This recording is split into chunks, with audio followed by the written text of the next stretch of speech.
সালাম করার বিষয়টা প্রথম না, এটা আমার পারিবারিক শিক্ষা।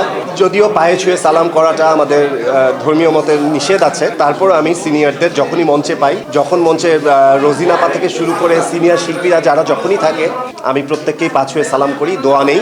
আমি আমার সমস্ত শ্রদ্ধাটা তার প্রতি শো করি। এটা অবশ্যই একটা পারিবারিক শিক্ষা এবং সুন্দর একটা ব্যাপার।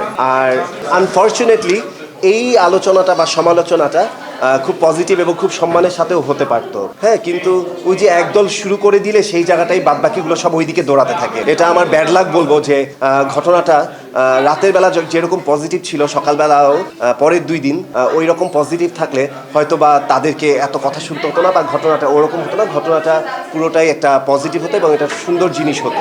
আমি পরবর্তীতে স্টেজ পারফর্ম কি করব না, এটা একান্তই আমার বিষয়। কিন্তু অবশ্যই এটা আপনাদের প্রতি অনুরোধ যে আপনারা জীবন অবাক না করলে কে করবে? 28% মিল্ক ফ্যাটের অবাক করার সাথে ফ্রেশ মিল্ক পাউডার। জীবন অবাক করুক প্রতিদিন। বুঝে গেছেন অলরেডি যে বাংলাদেশে অ্যাডলফ খান একজনই।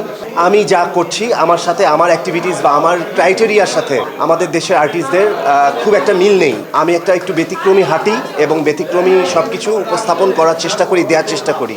এটা যেদিন বুঝবে বাঙালি বা যেদিন দেশের সবাই বুঝবে যে আসলে অ্যাডলফ খান মানে হচ্ছে হলো এই ব্যাপারগুলো, অ্যাডলফ খানের ক্রাইটেরিয়াটা এই রকম, অন্য কিছু সে আমাদেরকে দেওয়ার চেষ্টা করছে, সেদিন দেশে শান্তি বয়ে আসবে। এই ধরনের অশান্তি বা এই ধরনের কমেন্টস বা এই ধরনের ট্রল বা এই ধরনের অরাজকতার কোনো সৃষ্টি হবে না, ঠিক আছে?